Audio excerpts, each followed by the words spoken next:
dado é tudo?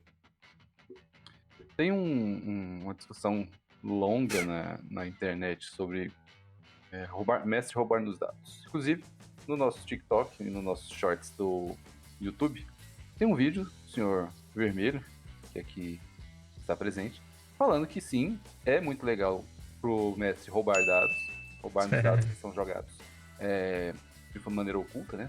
Coisa, atrás do escudo do mestre. Mas também, o senhor Vermelho tem uma frase célebre, um ditado, uma pérola do conhecimento, em que ele diz: dados não mentem. Dados não mentem. Então, fica essa questão.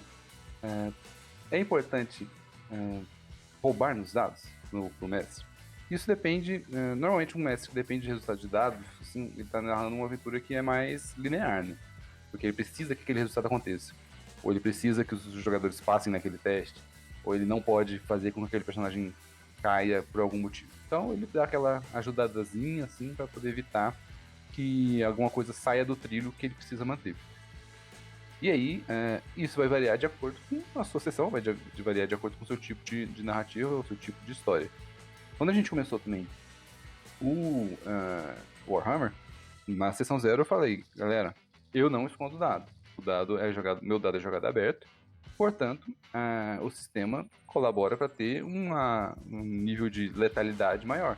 Porque eu não tenho como voltar atrás numa rolagem de dado.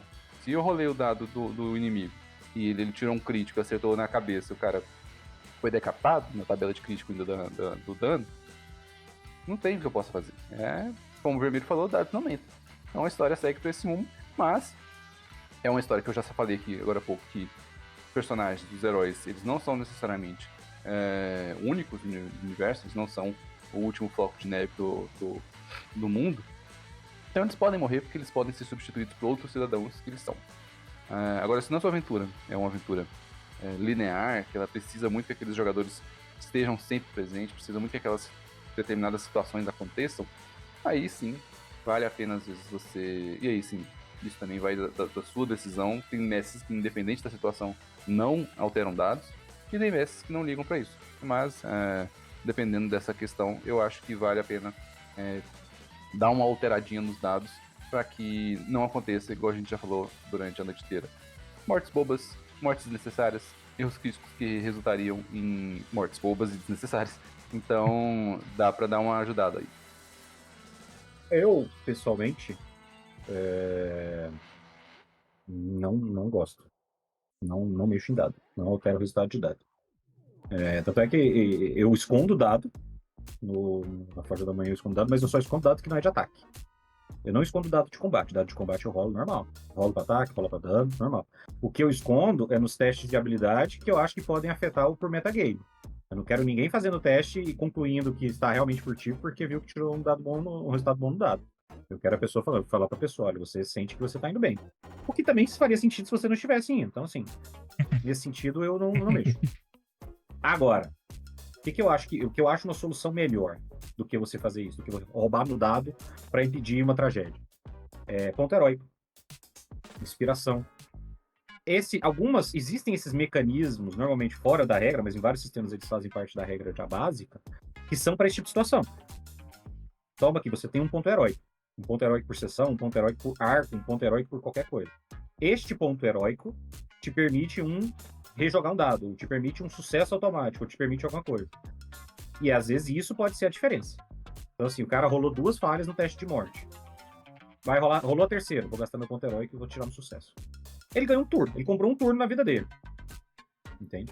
Eu acho que eu prefiro você dar esses mecanismos, e aí você cria boas formas de dar esses mecanismos, interpretação, conclusão de objetivo, conclusão de arco, qualquer coisa do tipo que você queira pensar ou que já existe dentro do sistema, do que você ter que alterar a regra, o resultado do dado. Porque eu acho que o resultado do dado é o caráter aleatório do sistema.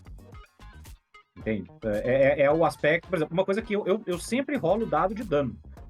O D&D, todas as fichas de monstro, ele me dá um valor médio, tanto de rolagem quanto de ataque de dano. Se vocês falar, cara, beleza, ele te deu 3 ataques, ele vai dar sempre 7 de dano por ataque, eu poderia, tá lá previsto, tá calculado. Eu não quero ficar rolando dado, eu quero acelerar o combate. Eu poderia fazer isso, mas eu não acho legal. Porque eu acho mais interessante o risco que você tem na mecânica de um mesmo ataque dar 8 de dano e no outro dá 40.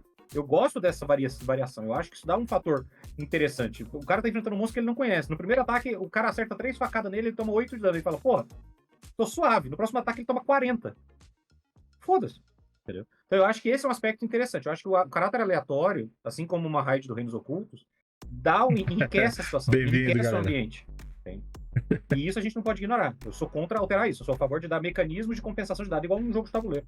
Eu não gosto de jogo de tabuleiro que tem rolagem de dado, em que você é obrigado a ficar com resultado e pronto, acabou. Eu gosto de jogo em que você pode criar mecanismos dentro do próprio jogo para alterar uma rolagem. Um bônus, rejogar, incluir outra coisa, mudar um número específico. Isso eu acho legal. Agora, alterar o dado dramaticamente só para evitar o resultado, eu sou contra. Primeiramente aí, bem-vindo pessoal do Reinos Ocultos, parceiro nosso, já tem episódio com eles aqui, inclusive, né? Verdade. E Estamos jogando aí agora. só pra falar o seguinte, eu vou discordar do Marcelo em algumas coisas, porque quando ele começou a falar eu já tava imaginando, e eu vou falar o porquê. Porque o Marcelo, ele é um tabuleiriço, ele gosta de tabuleiros, ele gosta de board game, então o RPG, tá, apesar de também ser uma das paixões do Marcelo, ele puxa muito isso daí do lado da mecânica, tanto que ele falou que valoriza essa questão numérica, né, da variabilidade numérica da mecânica, para engajar e dar essa emoção. Eu vou para um outro lado. A pessoa que joga RPG, ela vai para um ponto um pouco diferente do tabuleiro. Ela não quer só a mecânica, ela também quer o storytelling. Ela quer a história se desenvolvendo. E o narrador, o mestre, ele não é um gestor de regra. Ele é um criador de história. Então, não tô falando que o Marcelo tá errado, tá? Tô falando o seguinte. Você não é louco também, né? Quem sou Tá me eu? Quem sou eu? Quem sou eu? Mas é que o negócio é, quando você cria uma história, você é responsável por um arco narrativo. Então, depender só do valor dos dados pode comprometer a sua história. E eu não estou falando que o Marcelo faz isso, ele está errado. Não. O Marcelo ele faz isso porque ele tem experiência suficiente para fazer com que o resultado dos dados se integre à história que ele cria.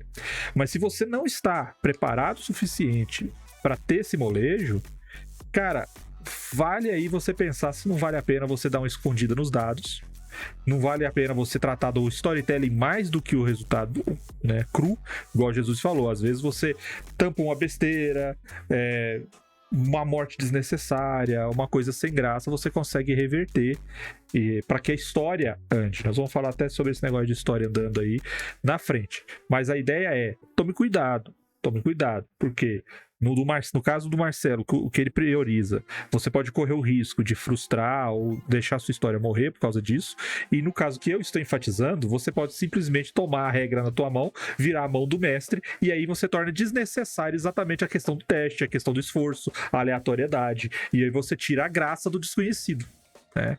Então você tem que dar uma mediada aí e encontrar seu ponto de equilíbrio.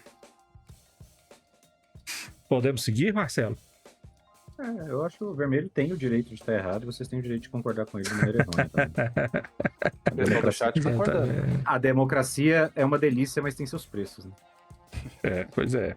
Então, nesse clima da gente deixar que o Marcelo pense que está certo, nós vamos para o próximo.